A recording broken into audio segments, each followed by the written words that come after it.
let's talk about what you need for this project. First, you're going to need a 20-pound mixer. This is a mixer I bought from Academy maybe 2 years ago. I don't know if they sell these anymore. I think now they sell a brand called Meat. This is a game winner. At any rate, I'm not sure if all of this is going to fit one of their Meat mixers or whether this is only good for game winner. I don't know, but this is one I have, so this is what I made everything for. Next, you're going to need a 12-volt power supply. This is a 30-amp 12-volt power supply I got off of Amazon. You're also going to need associated wires. This is a battery charging or a battery charger cable I cut off of an old charger. It doesn't matter if you plug it into positive or negative. You switch these, it doesn't matter, because we're going to run this motor both forward and reverse, so that makes no difference. This is an old power cable I cut off of some piece of equipment I wasn't using or was broken, or you can just buy these off of Amazon. Next, you're going to need a windshield wiper motor. Again, this one I also bought off of Amazon, and we'll talk about that in more detail a little later. You need a couple of 3D printed parts. This is the attachment to the motor itself. This is the attachment to the mixer.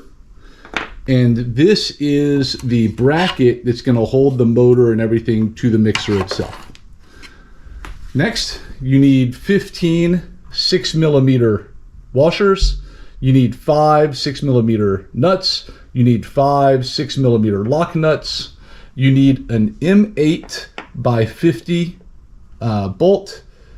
You need an M6 by 12 panhead screw. This is a M6 by 20 cap head screw, a cap socket. Not necessary, but useful to have for lining everything up, as you'll see later. You need M6 by 30 knobs. I got these off of Amazon. We'll see if we can get a close-up of the package there. And then you need a double throw, double pole switch. And here's that package. You need a single pole double throw switch. That's that what I got there off of Amazon. You're gonna need one O-ring. Unfortunately, I had to buy 100. And this goes on the piece that goes into the mixer. You need 3 6 by 25 cap head bolts, and then you'll need 1 cable to connect the motor to the power supply. The first thing we need to do is we need to take this mixer apart. We have to take the mixing blade off, take the handle off, and also we're going to take all of these feet off. We don't need those on there. This is the wiper motor I'm using. I don't know what kind of car it goes to. It has this 5-pin connector. I bought this off of Amazon. The reason I use this one is because of this shaft. You can see this shaft has a D shape on the end. Most wiper motors have this cone on the end, and so I figured using this one with this D shape is going to be able to get a little more torque on whatever I'm using it to turn. So the first step is to take my Dremel, and I'm going to cut this whole front part off right here so I can get to the pins that are underneath. You can see I've now taken my Dremel, I've cut that top part off of here so I can get to these connectors. It would be nice if this motor had wires already coming out of these connectors. They sell motors that have that, but I haven't found any of those that have this shaft that I like. That's why I bought this motor. I'm sure they make connectors I could attach to this. I don't know where they are. I didn't find any, and I can do this for free as opposed to spending money on a connector. So I just cut this off. Next, I'm going to show you which pins we use to wire these things up. This is a 12-volt power supply. It's a 30-amp 12-volt power supply. Got it off of Amazon. The ground for this motor is this center one. And that doesn't really make much a difference because we're going to be running it forward and reverse. It doesn't matter if you connect positive or negative to that one. The second one over this way, this one right here, is the slow speed. So I'm going to connect it up. And you can see it's moving slow. The next one over is the high speed.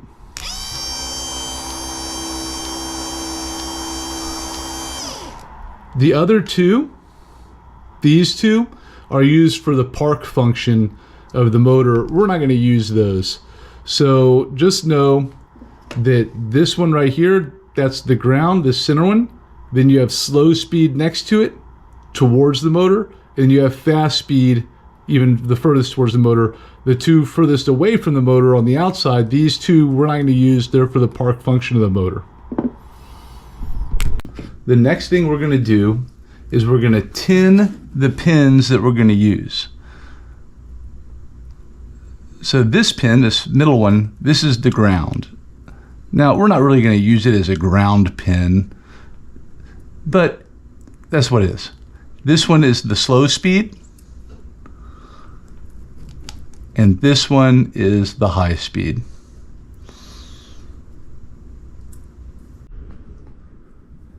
Here's the wire that we're going to use for this project. This is 18 gauge speaker wire. I would rather have 16 gauge, but I had 18 gauge sitting around, so this is what we're going to use. I'm going to tin the ends of these wires, and then I'm going to attach them to the motor. What you'll notice is that I have one wire that's copper in colored, and I have two wires that are silver colored. And I did that on purpose. And the reason I did that is because the silver wires are going to go to the speed of the motor, whereas the copper colored one is going to go to the ground. That's going to become important later.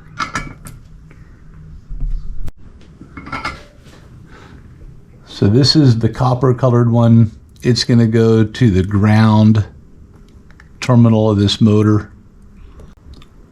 And now we'll do the silver colored ones.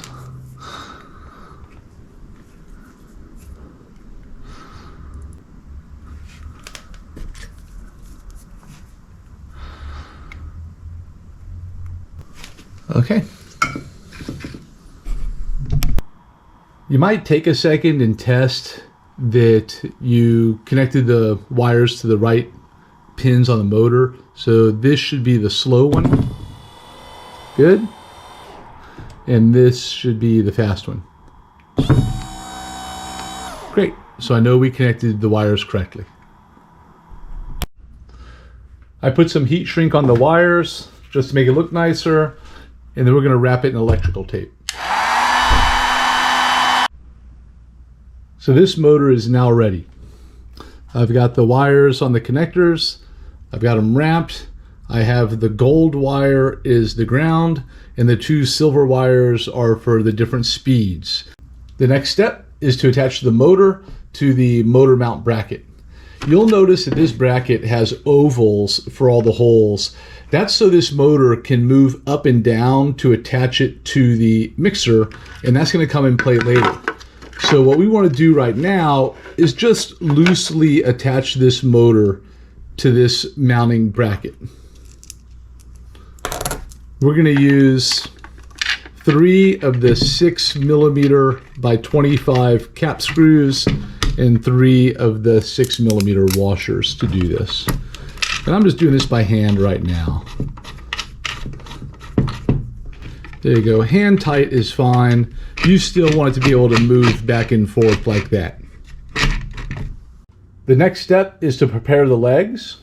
For this, you're going to need 5 of these 6mm by 30 knob end screws. You're going to need 5 nylon 6mm lock nuts. To make my life easy, I printed out 2 8mm spacers for the back legs. I forgot to mention those at the beginning of the video. They're not entirely necessary, but they're going to make my life a little bit easier for this, so I went ahead and did them. The next step is we're going to put these nylon lock nuts on these legs, and I'm going to do that off camera, and we're going to get them all ready. I've got that done. Now, what's the point of these lock nuts? They are so we can level this thing later, because when they build these mixers, they're not bending them exactly perfectly. They just put suction cups on the bottom that we've already removed. And it'll be nice if this thing's not wobbling around on our countertop. So I have the two for the back, which have the little 8mm spacers. Like I said, you don't need these. You can just put the lock nuts down until they're about 8mm above, and you'll be adjusting that later anyway. It's really not that important. I did that just to start these. And so we're going to go ahead and put these onto the mixer. The next step is to put on the back legs. Remember, they're the ones that have the two spacers. Again, spacers aren't that important. They just make it a little easier. Put two washers on, drop them in. Then a washer and a regular 6mm nut.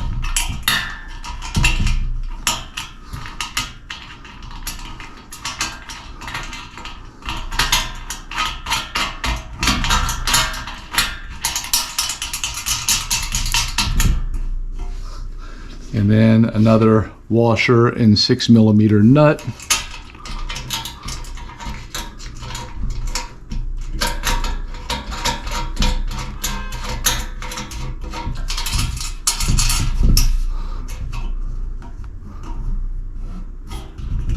And now we're going to flip it over. Now we're going to prepare the mixer blade attachment. You need one of those O-rings I mentioned earlier. We're going to slide this on top of here, and it's going to go into the little groove that's in this part right there.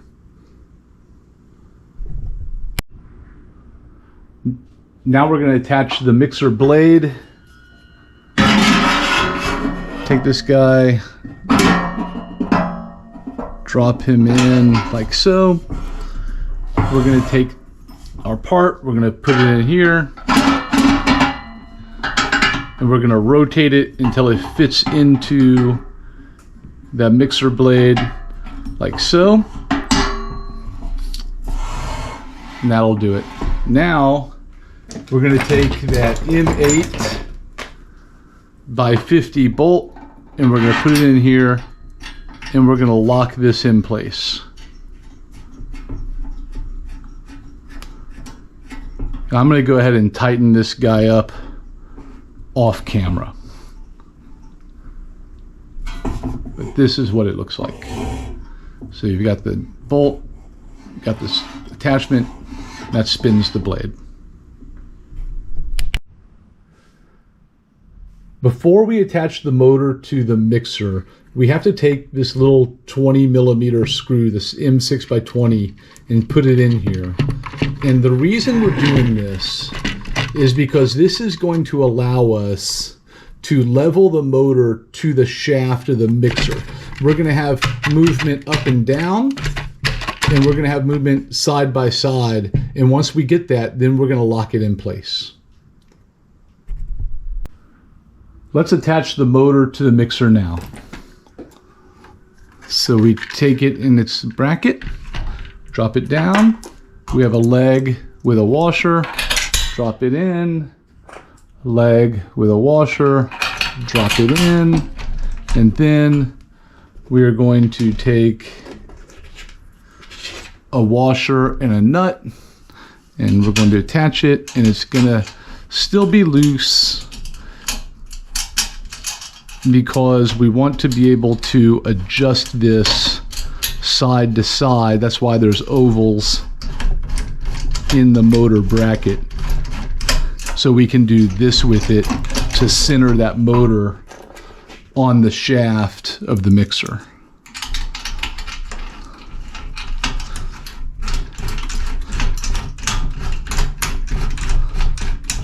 And we'll put the last leg on it as well over here, so it'll be level when we're straightening out the motor. Now we'll flip it over and we'll level out the motor. What you can see is that this thing is a little wobbly. And it's because of the one in this corner over here. That leg is a little high. So what I'm going to do is I'm going to take the lock nut and I'm going to spin it so that I can get this thing to stop wobbling while we do this next step. Okay, now it's much more stable. Now what we have to do is we have to get the motor the right height. That's the next most important thing. Side to side, we're going to adjust each time we put the motor on. But the height is the most important part that we need to fix right now. So what I'm going to do is I am going to screw out this screw that we put in that motor at the beginning. And you can see that it is not at the right height for the mixer, which is why I have all of this movement in the motor. I can raise it up because of the slots. Then what you do is, after I'm going to loosen this up so you can see the motion here. See, the motor's has quite a bit of up and down play. Once you get it at the right height, you're going to tighten up one of these bolts that's holding the motor, and now your motor will be at the right height. Forward and back, left and right, we adjust later on, but right now this is purely for height adjustment of the motor on the mounting bracket. Okay, I have tightened all the screws holding the motor with just a little Allen wrench, looks like this guy, and you can see that's pretty good. It doesn't have to be perfect. I think that's as good as that's going to get. You'll see from above, it's pretty close, but you can move this like that there. It's pretty good. But again, the motor mount moves back and forth underneath. So we'll deal with that later, but the up and down you have to get right now. Now we're going to flip it back upside down. We're going to take the motor bracket all off. We're going to tighten up the motor, these bolts that are holding the motor onto the bracket, and we're going to do the wiring of the motor. I'm going to tighten these guys up now that I know that motor is the right height in the bracket.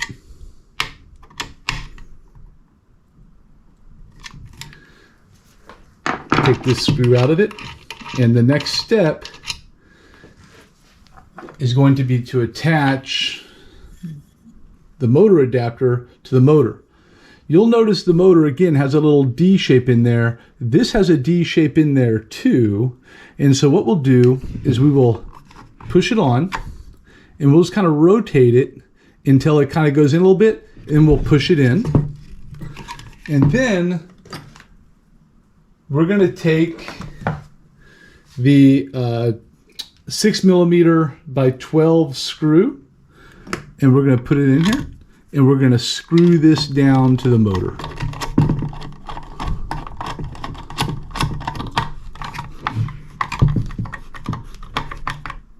That is now screwed on the motor. That's not going anywhere. Now let's do the wiring. I'm going to feed all the motor wires through the hole in the side of this box. The ground wire for the motor, you're going to pull out of this square hole, and the two speed wires, you're going to pull out of this round hole. This is what that looks like. I've got the two silver wires that I know are attached to the speed pins coming out of the round hole. I've got the gold wire, which I know is attached to the ground of the motor coming out the square hole. I took some cutoffs of the speaker wire, and what I'm going to do is I'm going to connect these corners to each other diagonally.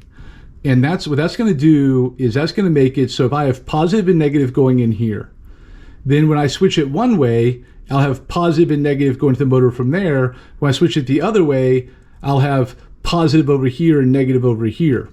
I think you'll understand it a little bit better once I do this. But either way, I'm going to connect corner to corner, corner to corner, and then it's going to go to the motor from there. So here's the direction switch. Next, we're going to put the power wires on. This is the finished product. Is this a great soldering job? No. No. Is it good enough for a sausage mixer? Yes. So what we're going to do is, to make sure I didn't really screw anything up, the first thing we got to do is we got to make sure there's no short between the two power wires. So I have my multimeter set to tell me if there's a connection. You can hear it. We'll stick one in here and one here. So there's no connection there, but obviously down here, there is there. So that's perfect.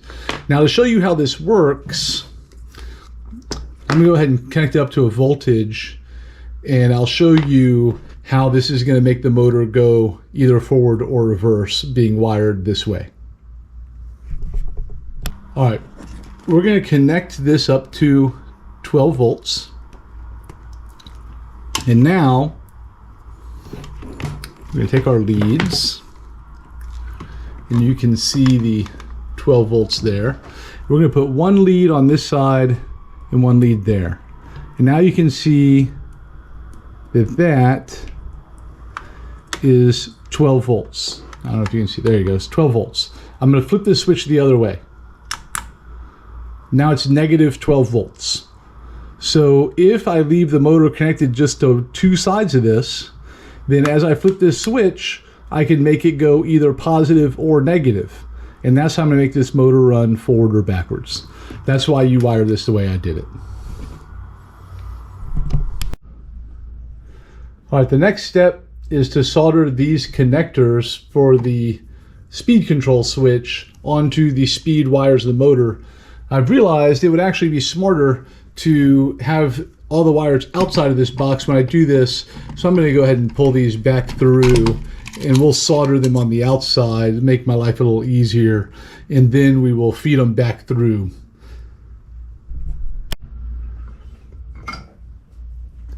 Now, does it matter which one of these you put on which, which color, which part you put on the switch? No, I don't even know which one of these is which. It makes no difference.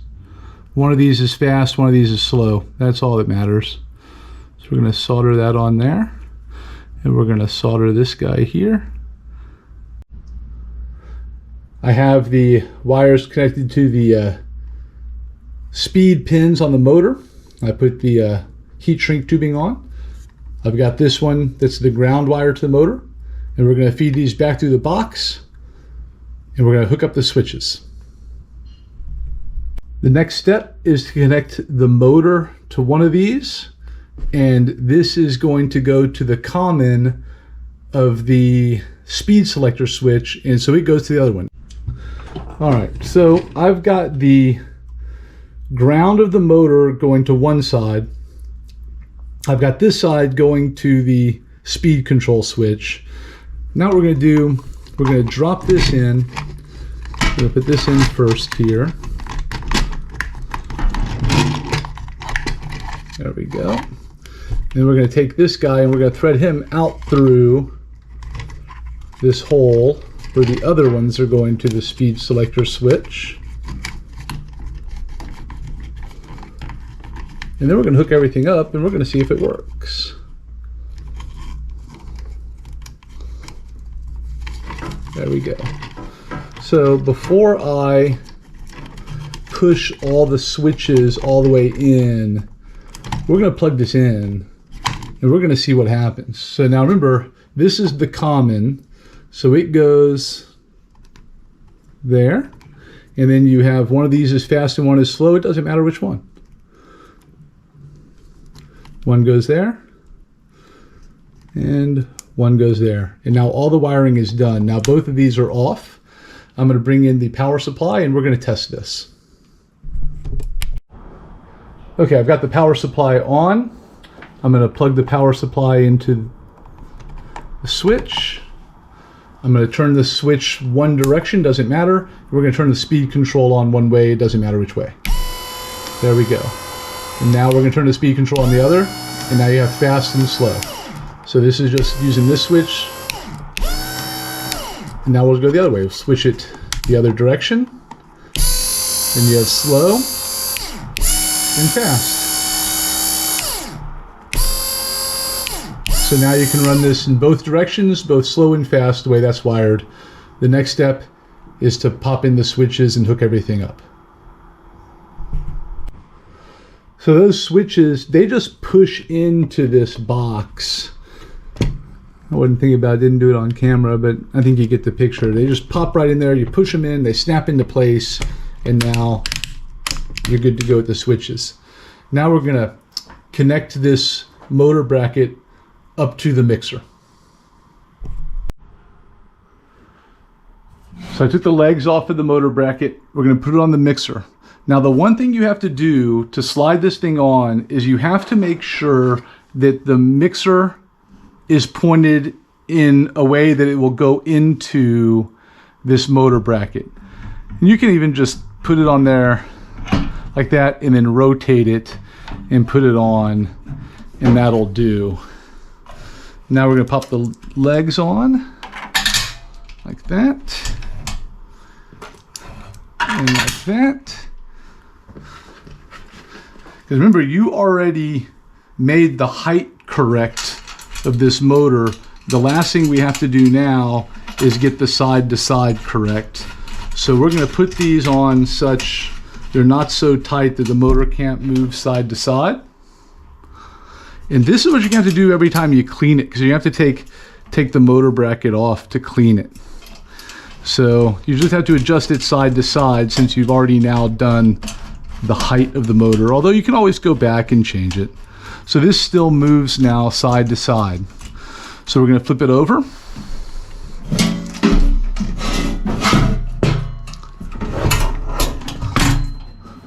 And we are going to adjust it side to side. There you go. I can do that really just by feeling where it is on there. And now we'll just tighten up these nuts on the bottom now that I know that it's side to side correct. And I'll do that off camera. So I've got the nuts all underneath kind of finger tight, and we're going to test this guy. I'm going to connect up the power cord. I'm going to make sure these are off, although they don't have to be, but it's easier if they are. So we'll connect up the power cord. We'll turn it on in one direction, and that's slow, and that's fast. And then we'll do the other direction, slow and fast. And that is how it works. All right, I hope that you guys have enjoyed this tutorial. Let me know in the comments. All right, bye-bye.